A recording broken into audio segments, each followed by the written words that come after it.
Hi there, Dr. Gary here on the road. We sell dental practices nationwide. Today's topic is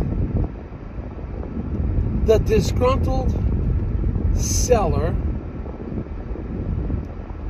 and the two-faced buyer after the sale of a dental office. Unpredictable behavior. Anyway, so let's get into this. But before we do, as you know, we have 10 employees. We're in multiple states throughout the United States. And we're here to help you sell your practice, help you purchase a practice, appraisal, buyer representative, seller representative, whatever you need.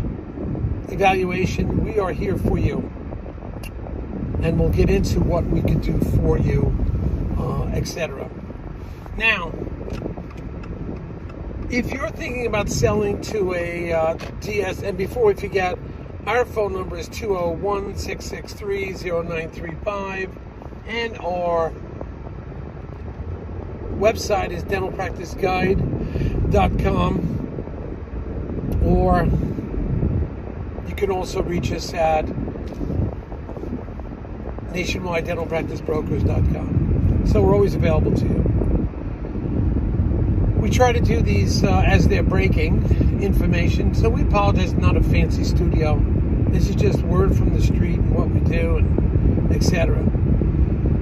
Now also, if you're thinking about, and all the information, as I say, is for entertainment purposes. If you're thinking about selling to a DSO, please call us, because we can help you in that regard.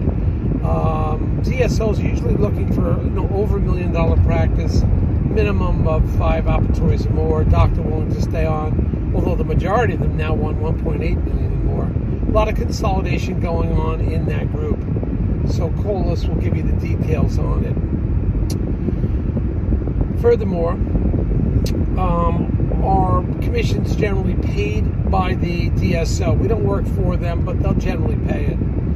Historically, all my DSO deals, they've paid my commission. Now, if you work with us, I'll get your legal fees reimbursed based on certain criteria, reimbursed upon successful closing. So call us and we'll give you the details on that. Now, what happens after a closing? What happens? Why do you get a disgruntled seller sometimes? That everything's great, before closing, and right after closing, they're just very difficult to work with sometimes.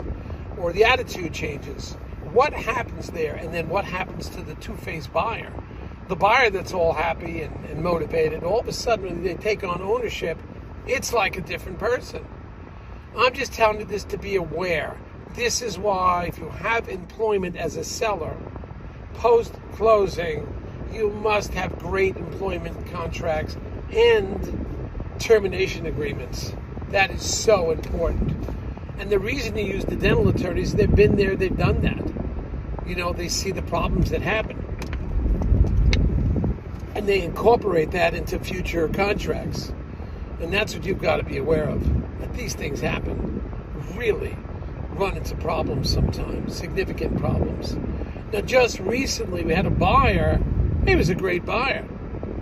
24 hours after closing, he's driving the seller crazy with phone calls and asking them to help manage things. It wasn't their responsibility. Certainly, the seller stepped up to the plate, and you're trying to make somebody successful. But, you have to have your team in place, pretty much. And these things are more of a management type thing, that he should have his own employees. Because I think there's a situation he wanted to bring in his own office manager. But you just can't take over that easy. You should always try to maintain the old employees without question. But he's the smartest guy in the room, of course, wants to bring his own team in. So there was a lot of issues. I'm talking working that phone for like 24, 48, 72, 120 hours after the closing, kind of wearing the seller down. The seller was there, and not that the seller wasn't, certainly wanted to make them comfortable and successful, but at the same time, the seller doesn't work for you anymore. It's not like an employment thing. The seller's there to assist in a transition, but it was overkill.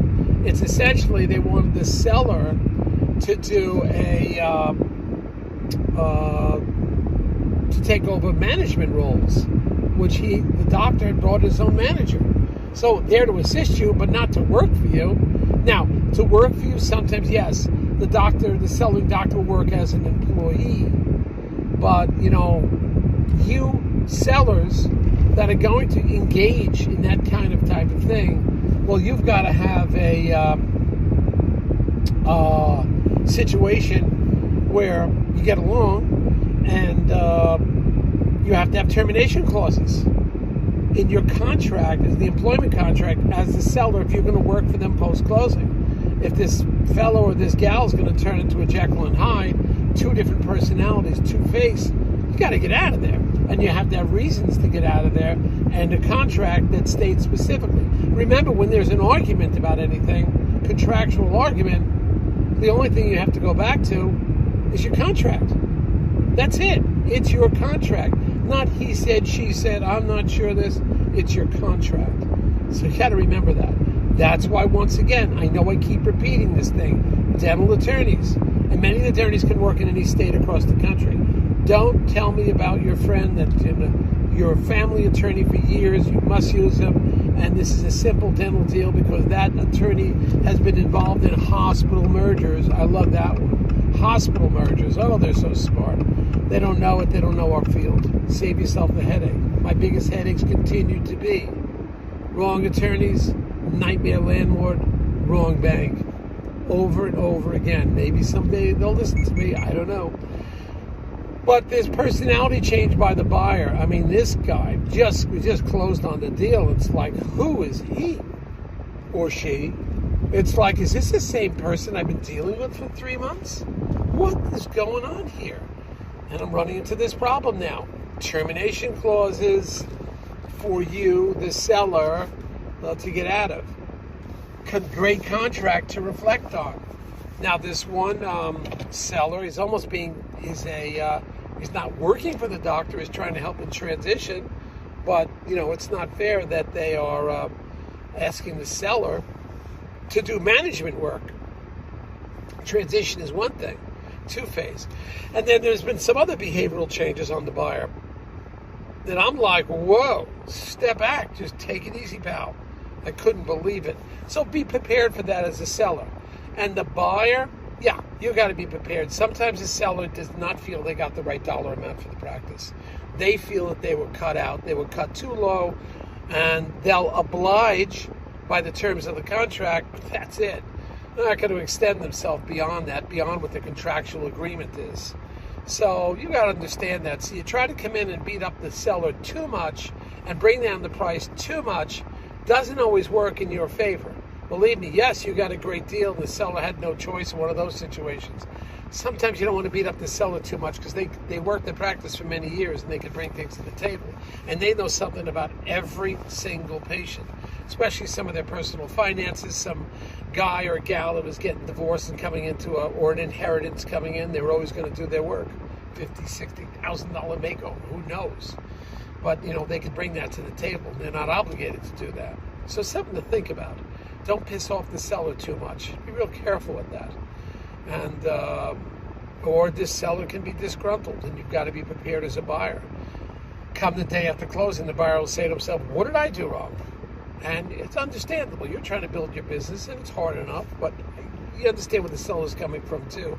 Treat the seller fairly, contractually, negotiate with them fairly, and it should work out well. But beware of this two-face that can happen, buyer or seller. It does happen. Just be prepared for it. Have your contract set up and everything else. It was great listening to you, talking to everybody. I'm at Jersey Shore. It is a beautiful weekend. Unfortunately, I got to go to a big church affair next week. It's going to be a great affair. I'm really excited about it down in Washington, D.C., but I'm going to miss the beach. Oh, every weekend away. Going to go crazy. But I'm going swimming, bike riding today. Can't wait. Went bike riding this morning. It was great. So I hope you're all out there enjoying it.